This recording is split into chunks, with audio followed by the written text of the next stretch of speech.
नमस्कार। ज्ञानवर्धकी चैनल में आपका बहुत बहुत स्वागत है। आपका चैनल को निरंतर सपोर्ट व स्नेह मिल रहा है, इसके लिए आपको बहुत बहुत धन्यवाद। आप देख रहे हैं महाभारत कथा को एपिसोड के रूप में। पिछले वीडियो में आपने देखा कि कुंती पांचों पुत्रों समेत वन से हस्तिनापुर आ चुके हैं। देखा उनके पुत्रों के साथ हर दिन सौतेला व्यवहार हो रहा था। अब युद्ध करना ही शेष बचा था। दुर्योधन 5 पुत्रों को कुरुवंश के मानता ही नहीं था। उनको वह कुछ भी देने के लिए तैयार नहीं था। अब युद्ध की तैयारी चल रही थी। पांडव भी सभी राजाओं को मदद के लिए आमंत्रित कर रहे थे।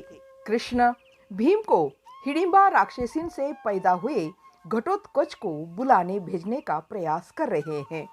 श्री कृष्ण भीम को कह रहे हैं कि भीम, मैं तुम्हारे मन की उलझन समझ सकता हूँ, परंतु दुर्योधन इतना मूर्ख नहीं है।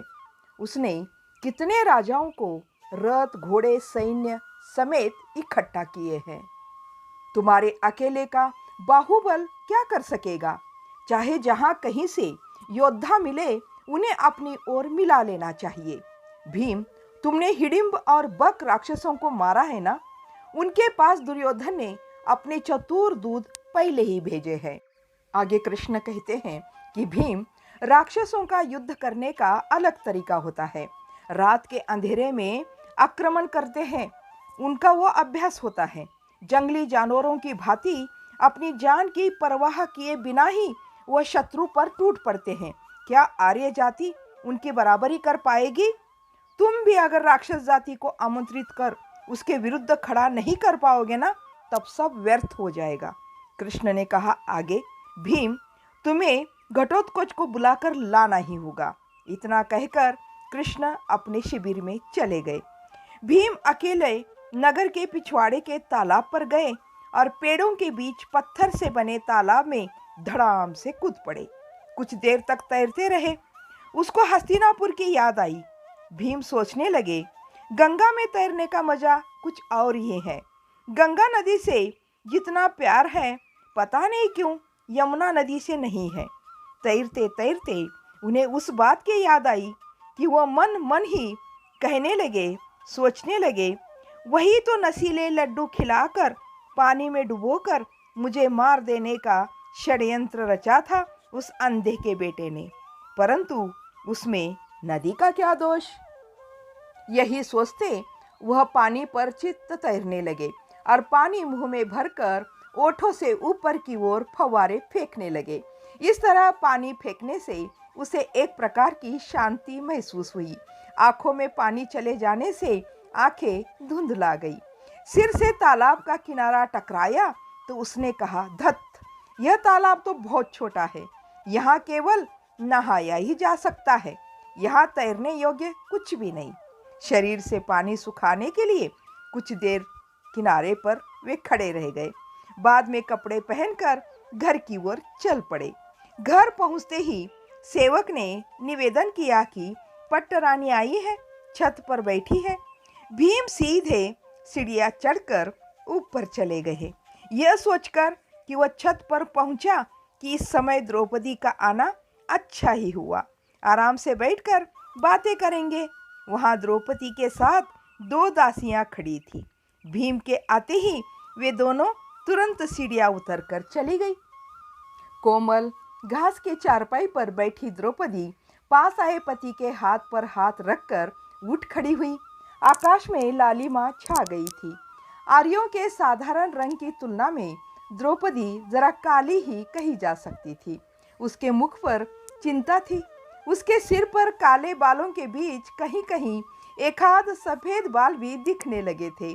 उन चमकते सफेद बालों को देखकर भीम ने कहा, द्रौपदी, तुम्हारे बाल इतने सफेद हो गए, मैंने कभी देखा ही नहीं।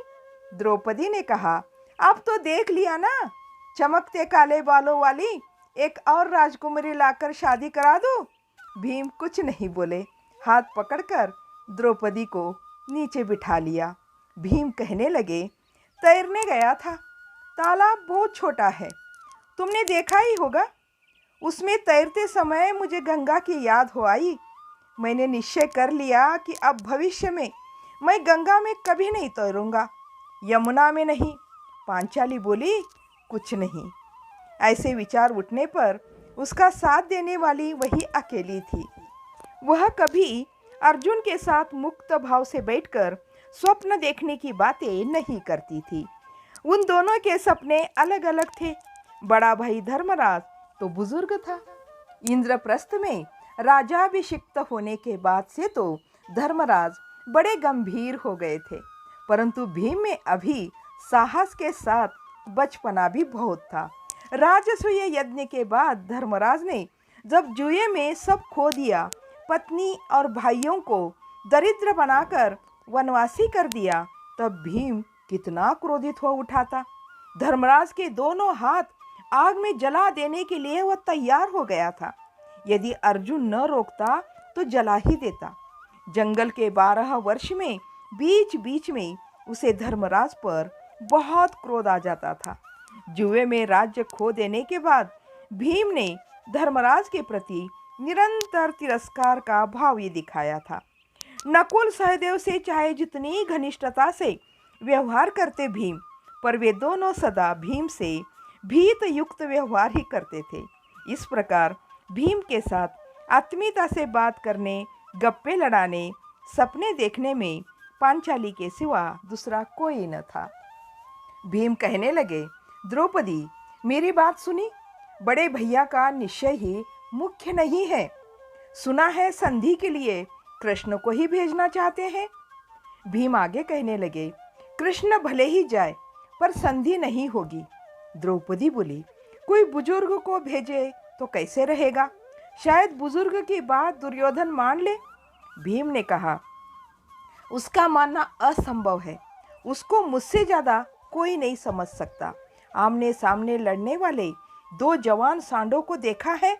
एक का मन जितना दूसरा जानता है, उतना बाहर वाला नहीं समझ सकता। वह सांड की तुलना के योग्य भी नहीं है।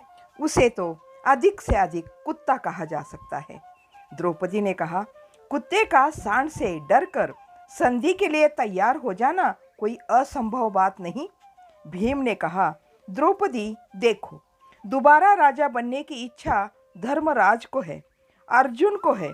यह नहीं कह सकता कि नकुल और सहदेव को नहीं है, पर मुझ में तो नहीं है। 12 वर्ष जंगल में कंदमूल और शिकार खाकर कष्ट उठाए, 1 वर्ष दूसरों के घर नौकरी की, सुख भोगने की शक्ति की आयु समाप्त होने के बाद फिर महल में रहे तो क्या, जंगल में रहे तो क्या। अब तो मुझ में जंगल में रहने की शक्ति आ गई है और जंगल से मुझे प्यार हो गया है। अब करते हैं वीडियो को यहीं पर समाप्त। अगला भाग अगले वीडियो में ज़रूर देखिएगा। तब तक के लिए जय हिंद, जय भारत।